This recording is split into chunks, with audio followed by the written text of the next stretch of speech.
الرحیم۔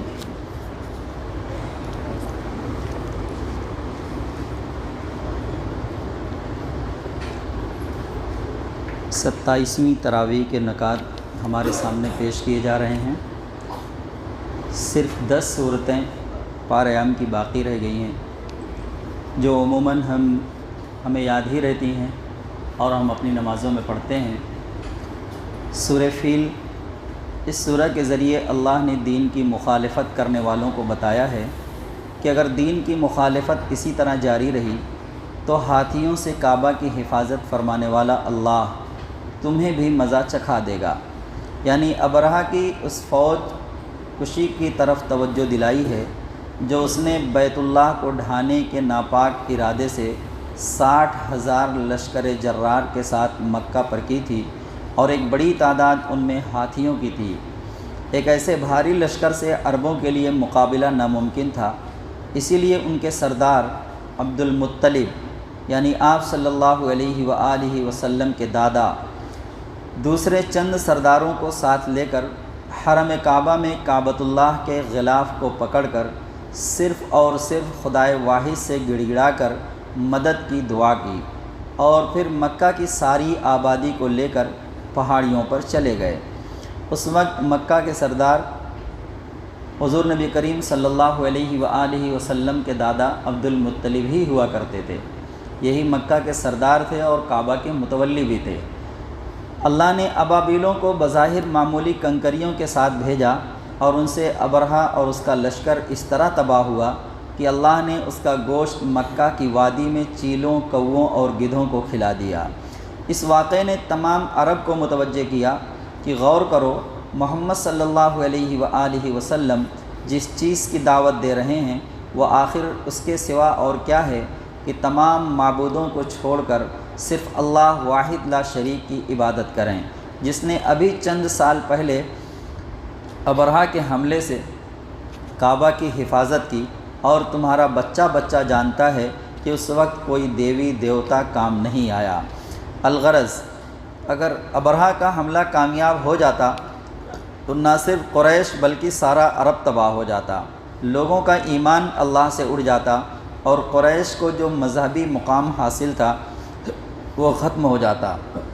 اور قریش کے غلام بن جانے پر ان کی تجارتی حیثیت بھی ختم ہو جاتی، اور ساری تجارت جو انہیں شام و یمن کے کاروبار پر قابض کیے ہوئے تھی ختم ہو جاتی، اور وہ عیسائیوں کے رحم و کرم پر رہ جاتے۔ سورہ قریش، اللہ نے قریش کے لوگوں پر اپنے خصوصی فضل و عنایات کا تذکرہ کیا ہے کہ خانہ کعبہ کے متولی ہونے کی بنا پر کس طرح اس بدامنی کے ماحول میں بھی ان کی جانیں اور ان کی تجارتیں محفوظ ہیں۔ لہٰذا انہیں چاہیے کہ وہ ان 360 معبودان باطل کے بجائے اس گھر کے حقیقی اور واحد رب کی عبادت کریں جس نے انہیں ایک ایسی وادی میں جہاں اناج کا ایک دانہ نہیں اگتا وافر مقدار میں غذا فراہم کی، اور ایسے بدامنی کے ماحول میں مکمل امن و سکون عطا کیا۔ سورہ الماعون، پہلی 3 آیتوں میں ان کافروں کا حال بیان کیا گیا ہے جو اعلانیہ آخرت کو جھٹلاتے ہیں۔ فرمایا، تم نے دیکھا اس کو جو آخرت کی جزا و سزا کو جھٹلاتا ہے، وہی تو ہے جو یتیم کو دھکے دیتا ہے اور لوگوں کو مسکینوں کو کھانا کھلانے پر نہیں اکساتا۔ اس کے بعد ان منافقین کا حال بیان کیا گیا ہے جو بظاہر مسلمان ہیں مگر دل میں آخرت اور اس کی جزا و سزا کا واضح تصور نہیں رکھتے۔ فرمایا، تباہی ہے ان نماز پڑھنے والوں کے لیے جو اپنی نمازوں سے غفلت برتتے ہیں۔ ہمیں بھی چوکنا ہو جانے کی ضرورت ہے۔ ہم بھی نمازیں پڑھتے ہیں مگر اس کے بعد بھی کچھ ایسے کام کرتے ہیں جو نماز کے بالکل منافی ہے۔ اللہ تبارک تعالیٰ نے ایک وارننگ کے انداز میں یہ بات کہی ہے کہ فرمایا، تباہی ہے ان نماز پڑھنے والوں کے لیے جو اپنی نمازوں سے غفلت برتتے ہیں۔ غفلت برتنے کا مطلب یہ ہے کہ وقت پر نماز ادا نہیں کرتے، ٹال مٹول کرتے ہیں، وقت بالکل جاتا رہتا ہے تب نماز کے لیے کھڑے ہوتے ہیں۔ یہ سب ہے نمازوں میں غفلت برتنا، اور یہ ساری چیزیں ہمارے اور آپ کے اندر پائی جاتی ہیں۔ ہونا تو یہ چاہیے کہ جیسے ہی اذان کی آواز کانوں میں آئے فوراً ہم سارا کام چھوڑ کر اپنے آپ کو نماز کے لیے تیار کر لیں۔ صحابہ کرام کا معمول یہی تھا حضرت علی رضی اللہ عنہ کے متعلق آتا ہے کہ جب وہ اذان کی آواز سنتے تھے اس کے بعد ان کے چہرے کا رنگ ہی بدل جاتا تھا، چہرے کا رنگ ان کا متغیر ہو جاتا تھا کہ اب ایک ایسے حکم الحاکمین بادشاہوں کے بادشاہ کے سامنے کھڑے ہونے کا وقت آ گیا ہے۔ یہ سوچ کر ایک خوف، ایک لرزہ طاری ہو جاتا تھا اور چہرے کا رنگ تبدیل ہو جاتا تھا، فوراً اپنے آپ کو متوجہ کر لیتے تھے، تیار ہو جاتے تھے۔ لیکن ہم لوگ جو ہے اذان کی آواز سن کر ٹال مٹول کرتے رہتے ہیں، اور بعض مرتبہ تو ایسا ہوتا ہے کہ سستی اور کاہلی اس قدر غالب آتی ہے کہ نماز کو قضا ہی کر دیتے ہیں۔ تو یہ ہے نمازوں سے غفلت برتنا۔ فرمایا تباہی ہے ان نماز پڑھنے والوں کے لیے جو اپنی نمازوں سے غفلت برتتے ہیں، اور اگر پڑھتے ہیں تو لوگوں کو دکھانے کے لیے پڑھتے ہیں۔ چونکہ منافقین کا تذکرہ ہے، لیکن اگر یہ صفتیں ہمارے اندر بھی پائی جاتی ہیں تو گویا ہمارے اندر بھی یہ صفت ایک صفت ہے، سمجھ لیجئے نفاق کی۔ اگر ہمارے اندر ہم نمازوں میں ٹال مٹول کرتے ہیں، غفلت برتتے ہیں، تو ہمارے اندر بھی ایک صفت یہ پائی جاتی ہے جو منافقین کی صفت ہے۔ تو ہمیں اپنے آپ کو اس سے بچانے کی ضرورت ہے۔ فرمایا تباہی ہے ان نماز پڑھنے والوں کے لیے جو اپنی نمازوں سے غفلت برتتے ہیں، اور اگر پڑھتے ہیں تو لوگوں کو دکھانے کے لیے پڑھتے ہیں، اور معمولی ضرورت کی چیزیں بھی لوگوں کے مانگنے پر دینے میں کنجوسی کرتے ہیں۔ گویا صاف بتایا کہ آخرت کے تصور میں خرابی انسان میں کردار کی کمزوری اور تنگ دلی پیدا کرتی ہے۔ معمولی چیزیں کیا ہو سکتی ہیں؟ جو ہم روزمرہ استعمال کی چیزیں جو ہمارے گھروں میں ہوتی ہیں عام طور پر، اگر ہمارا کوئی پڑوسی وہ ہم سے مانگ رہا ہے کہ بھائی یہ ذرا دے دیں ہمیں 5 منٹ کے لیے، ہم اپنی ضرورت پوری کر کے لا کر لوٹا دیتے ہیں، تو ہمیں اس کے لیے ٹال مٹول نہیں کرنا چاہیے، بلکہ چھوٹی موٹی چیزیں ابھی اس شہر میں کیا ہو سکتا ہے، یوں سمجھ لیں کہ جیسے پانا پکڑ ہو گیا، اسکرو ڈرائیور ہو گیا، یہی سب آدمی کی کبھی کبھار ضرورت پڑتی ہے۔ تو اگر کوئی آپ کے پاس مانگنے کے لیے آ گیا تو آپ خوش دلی سے اس کو دے دیں، ٹال مٹول نہ کریں۔ کسان ہیں تو دوسرا آدمی ان کے پاس پھاوڑا ہے، کدال ہے، اس طرح کی چیزیں لینے کے لیے آ جائے گا تو اس کے لیے ٹال مٹول نہ کریں۔ عموماً یہ شکوہ رہتا ہے ہم سے کہ یار لے کر جاتے ہیں اور لوٹاتے نہیں ہیں، تو وہ بہت معمولی چیزیں ہیں، اگر بھول گئے کوئی جان بوجھ کر نہیں رکھ لے گا، کام ختم ہو گیا، آدمی کے دماغ سے بات نکل جاتی ہے اور نہیں لوٹا پاتا ہے، تو اس کے لیے جو ہے ٹال مٹول نہ کریں۔ کتنی بڑی جو ہے بات یہاں پر کہی جا رہی ہے کہ تباہی ہے ان لوگوں کے لیے جو ایسی چھوٹی موٹی چیزوں کو جو ہے دینے سے لوگوں کو ٹال مٹول کرتے ہیں، بہانے بازی کرتے ہیں۔ سورہ کوثر، اس سے پہلی سورت کا مقصد یہ بتایا جاتا ہے کہ حضرت ابراہیم علیہ السلام نے اپنی ذریت کو جس مقصد کے لیے یہاں لا کر بسایا تھا اور امن و رزق کی دعا مانگی تھی، قریش نے اسے بالکل برباد کر کے رکھ دیا ہے۔ نہ وہ خدائے واحد کی بندگی بجا لاتے ہیں، نہ فقراء یتامہ کے حقوق کی حفاظت کرتے ہیں۔ اب سورہ کوثر میں نبی صلی اللہ علیہ وآلہ وسلم کو براہ راست خطاب کر کے بشارت دی ہے کہ اب خیر کثیر کے خزانے یعنی بیت اللہ کو ان بد کرداروں سے چھین کر آپ کے سپرد کیا جانے والا ہے۔ جب ایسا ہو تو آپ اپنے رب ہی کے لیے نماز پڑھیں اور اس کے لیے قربانی دیں، اور مشرکوں کی طرح کسی قسم کے شرک سے اسے آلودہ نہ ہونے دیں۔ ساتھ ہی مخالفین کو دھمکی دی کہ ان لوگوں کو اللہ کی طرف سے برکتیں اور رحمتیں ملی تھیں، جب یہ گھر ان سے چھن جائے گا تو وہ تمام برکتوں سے محروم ہو جائیں گے اور نتیجہ میں ان کی جڑ ہی کٹ جائے گی۔ یہ بشارت بالآخر پوری ہو کر رہی۔ دیکھیے ایک وقت ایسا آتا ہے کہ کعبے کے اندر 360 بت رکھے ہوئے ہیں۔ کتنے بت رکھے ہیں؟ 360 بت کعبے کے اندر رکھے ہوئے ہیں، جس کو ہم بیت اللہ کہتے ہیں، اللہ کا گھر۔ یہ مسجدیں بھی اللہ کا گھر ہوتی ہیں، لیکن جو مقام بیت اللہ کو حاصل ہے وہ دنیا میں اور کسی گھر کو حاصل نہیں ہے۔ وہ اللہ کا گھر ہے اور اس گھر کے اندر 360 بت رکھے ہوئے ہیں۔ تو کیا اللہ کمزور ہو گیا تھا کہ وہ مکہ کے مشرکین سے گویا شکست کھا گیا تھا کہ وہ 300 بتوں کو اس میں سے نکال کر نہیں پھینک پا رہا تھا؟ نہیں، بلکہ یہ ہمارے اور آپ کے لیے سبق ہے، یہ ہمارے اور آپ کے لیے سبق ہے۔ ہم یہ نہ سوچیں کہ بیٹھے بٹھائے جو ہے ہماری مسجدیں آباد ہو جائیں گی، کوئی اس پر ہاتھ نہیں لگا پائے گا، اور ہم امن و امان سے بالکل رہ سکیں گے، ایسا نہیں ہے، بلکہ اس کے لیے ہمیں جد و جہد کرنی پڑے گی، کوشش کرنی پڑے گی۔ اللہ تبارک تعالیٰ نے قرآن مجید کے اندر یہ بات بھی کہی ہے کہ اگر ہم چاہیں تو ہم ایسا کر لیں، لیکن ہم یہ چاہتے ہیں کہ ہم ایک گروہ کو دوسرے گروہ سے آزمائیں، ہم ایک گروہ کو دوسرے گروہ سے آزمائیں کہ اللہ کی اور اللہ کے دین کی مدد کون کرتا ہے۔ حالانکہ اللہ کے دین کی مدد کی کسی کو ضرورت بھی نہیں ہے، اللہ تو ایسا قوت اور طاقت والا ہے، جب چاہا تب اللہ نے اپنے معمولی پرندوں سے اسی خانہ کعبہ کی حفاظت کر لی، اور آج اسی خانہ کعبہ کے اندر 360 بت رکھے ہوئے ہیں۔ تو کیا معاملہ یہ ہماری اور آپ کی آزمائش ہے اصل میں، کہ ہم اپنے رب کے لیے اپنے آپ کو کتنا تیار رکھتے ہیں، اس کی پکار پر ہم کتنا لبیک کہتے ہیں، یہ ہماری اور آپ کی آزمائش ہے۔ ہم اپنے دین کے لیے کتنا اپنے آپ کو متحرک پاتے ہیں۔ تو جتنا ہم اللہ کے دین کی حفاظت کریں گے، اللہ ہماری اور آپ کی اتنی حفاظت کرے گا، یہ سمجھ لیں۔ سورہ کافرون، اس طرح اس سے پہلے کی تمام صورتوں میں قریش کے لیڈروں کو قومی اور انسانی بنیادوں پر خطاب کیا گیا ہے، کہیں بھی یا ایھا الکافرون کہہ کر خطاب نہیں کیا گیا، مگر اس سورہ میں ان کو صاف صاف اے کافر کہہ کر خطاب کیا ہے۔ اس سورہ میں بتایا گیا ہے کہ کفر اور دین اسلام ایک دوسرے سے بالکل الگ ہیں، ہمارے درمیان دین کے بنیادی مسئلہ معبود کے بارے میں کوئی بات مشترک نہیں، نہ پہلے تھی نہ اب ہے اور نہ آئندہ ہوگی۔ یہ بات اگرچہ ابتدا میں قریش کے کافروں کو مخاطب کر کے کہی گئی تھی، مگر یہ انہی تک محدود نہیں، بلکہ اسے قرآن میں درج کر کے تمام مسلمانوں کو قیامت تک کے لیے یہ تعلیم دی گئی ہے کہ کفر جہاں جس شکل میں بھی ہو،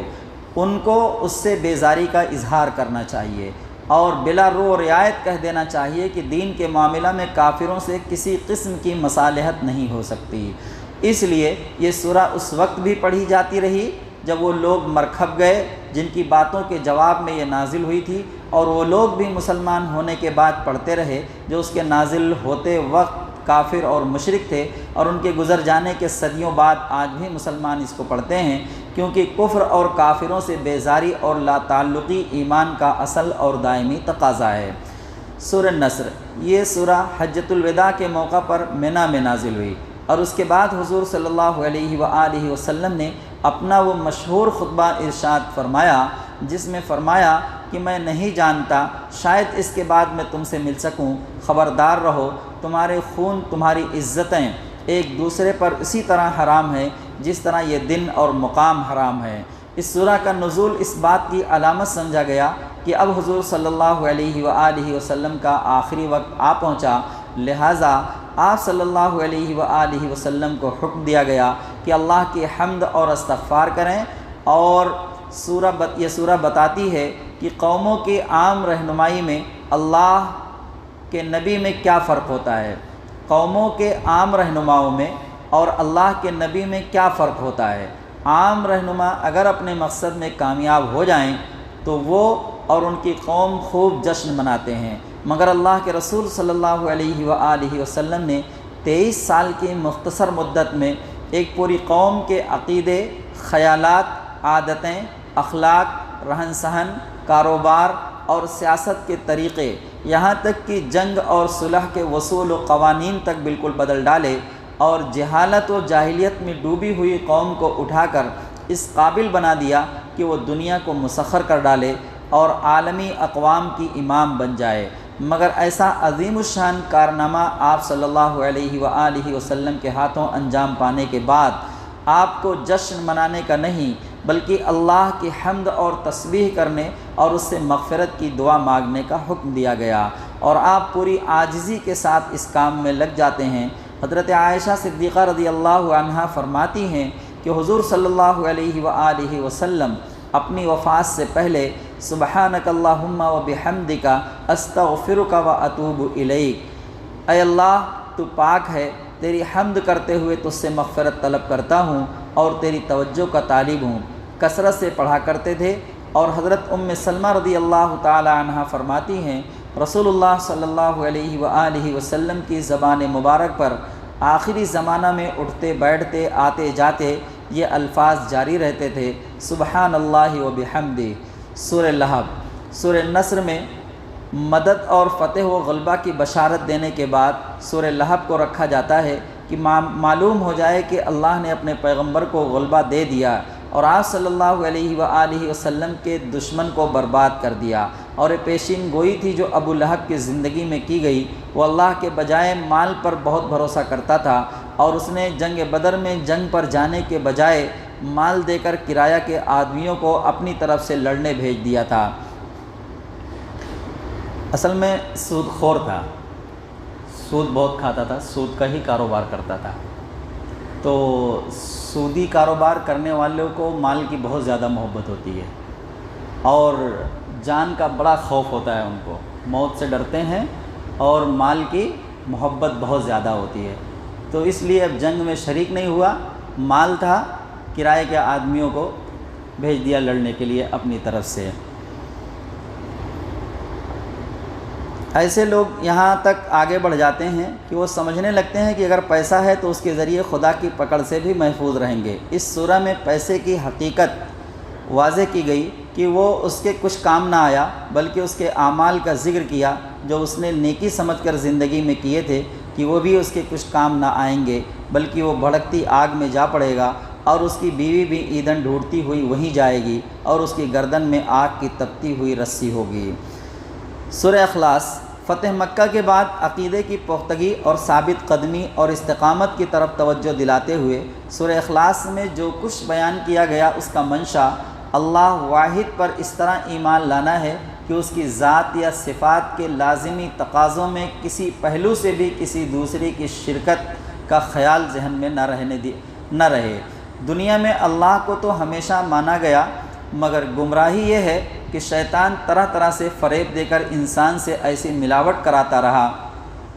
جس سے اس کا ماننا نہ ماننا دونوں برابر ہو جاتے ہیں۔ اس لیے واضح طور پر فرمایا، اعلان کر دیجئے وہ اللہ ہے یکتا، سب سے بے نیاز اور سب اس کے محتاج ہیں، نہ اس کی کوئی اولاد اور نہ وہ کسی کی اولاد، اور کوئی اس کے برابر کا نہیں ہے۔ یہ سورہ اخلاص کے اندر اللہ تبارک تعالیٰ کا بہترین انداز میں تعارف کرایا گیا ہے کہ اللہ کی ذات کیسی ہے، اللہ کی ذات کیسی ہے۔ اگر ہم یہ جاننا چاہیں کہ اللہ کیسا ہے، کون ہے، کیا ہے، ایک خیال ہمارے دل میں کبھی کبھی اٹھتا ہے تو ہم سورہ اخلاص کو پڑھ لیں، واضح ہو جائے گا کہ ہمارا رب کیسا ہے۔ سورہ فلق اور سورہ ناس اصلاً آخری سورہ اخلاص ہے، مگر توحید کے خزانے کی حفاظت کے لیے یہ دو صورتیں فلق اور ناس آخر میں لگائی گئیں۔ ان میں بندوں کو ان تمام آفتوں سے اپنے رب کی پناہ مانگنے کا حکم دیا گیا جو توحید کے بارے میں ان کا قدم ڈگمگا سکتی تھیں۔ شیطان برابر بہکانے پر لگا ہوا ہے، وسوسے ڈالتا ہے اور اس کی ذریت بھی طرح طرح سے انہیں بہکانے پر لگی ہوئی ہے۔ مذہبی لوگوں کے بھیس میں بھی جو ٹونوں ٹوٹکوں اور جنتر منتر کے ذریعے انہیں اپنی راہ پر لگاتے ہیں، ان دونوں صورتوں میں خود شیطان کی وسوسہ اندازی اور اس کے ایجنٹوں کی فنکاریوں سے پناہ مانگنے کی تلقین کی گئی اور بتایا گیا ہے کہ اللہ ہی پناہ دے سکتا ہے جو تمام انسانوں کا رب، ان کا الہ اور اصل بادشاہ ہے۔ فرمایا، کہیے میں پناہ مانگتا ہوں مادے کو پھاڑ کر اشیاء نکالنے والے کی، ہر اس چیز کے شر سے جو اس نے پیدا کی، اور رات کی تاریکی کے شر سے جب وہ چھا جائے، اور گروہوں میں پھونکنے والوں یا والیوں کے شر سے جب وہ حسد کریں۔ کہیے میں پناہ گروہوں میں پھونکنے والیوں، وہ جو ٹونے ٹوٹ کے کیے جاتے ہیں گرہ بنا بنا کر، ان سے پناہ مانگی جا رہی ہے۔ کہیے میں پناہ مانگتا ہوں انسانوں کے رب، انسانوں کے بادشاہ، انسانوں کے حقیقی معبود کی اس وسوسہ ڈالنے والے کے شر سے جو بار بار پلٹ کر آتا ہے۔ وسوسہ بار بار، شیطان جو ہے نا ہارنے والا نہیں ہے، وہ ایک دم دل کے پاس بیٹھا ہوا ہے، سمجھ لیجیے گھات لگائے، اور بار بار وسوسہ ڈالنے کی کوشش کرتا رہتا ہے۔ ہم آپ تو تھک جاتے ہیں اس کا مقابلہ کرنے میں، مگر وہ نہیں تھکتا اپنے کام میں، کیونکہ اللہ تبارک تعالیٰ نے فرمایا وہ تمہارا کھلا دشمن ہے، وہ تمہارا کھلا دشمن ہے، ایسا کوئی ڈھکا چھپا دشمن نہیں کہ آپ اس کو پہچانو۔ اس نے تو اپنی دشمنی کا اعلان اس وقت ہی کر دیا جب اللہ تبارک تعالیٰ نے فرشتوں کو حکم دیا کہ آدم کو سجدہ کرو۔ اس نے کہا نہیں، آدم کو سجدہ نہیں کر سکتا میں، کیوں نہیں کر سکتا؟ یہ مٹی سے بنا ہے، میں آگ سے بنا ہوں، میں اس سے برتر ہوں، میں اس سے بالا ہوں۔ تو دشمنی کا اعلان تو انکار کر کے اس نے وہیں پہ کر دیا۔ اب اگر ہم اور آپ نہ سمجھیں تو یہ ہماری اور آپ کی نادانی ہے۔ اللہ تبارک تعالیٰ بار بار ہمیں اور آپ کو احساس دلا رہے ہیں کہ اس کے وسوسے میں مت آؤ، یہ تمہارا کھلا دشمن ہے اور کھلی دشمنی کا اعلان وہ کر چکا ہے، لیکن ہم اپنی نادانی سے اس کو سمجھ نہیں پا رہے ہیں۔ تو وہ وسوسے بار بار ڈالتا ہے۔ اس وسوسہ ڈالنے والے کے شر سے جو بار بار پلٹ کر آتا ہے، جو لوگوں میں وسوسے ڈالتا ہے، خواہ جنوں میں سے ہو یا انسانوں میں سے۔ اللہ کا شکر ہے، تراویح کا یہ خلاصہ جو روز فجر کی نماز کے بعد پیش کیا جا رہا تھا، یہ سلسلہ اپنے اختتام کو پہنچا۔ اللہ تعالیٰ سے دعا ہے کہ اللہ تعالیٰ ہم سب کو قرآن پڑھنے، اس کو سمجھنے اور اس پر عمل کرنے کی توفیق عطا فرمائے۔ اللہ اس کی برکت سے ہمارے ملک اور ہمارے شہر اور تمام عالم اسلام کے حالات کو تبدیل فرمائے۔ ربنا تقبل منا انک انت السمیع العلیم وتب علینا انک انت التواب الرحیم۔ صلی اللہ تعالی علی خیر خلقہ محمد وعلی آلہ واصحابہ اجمعین برحمتک یا ارحم الراحمین۔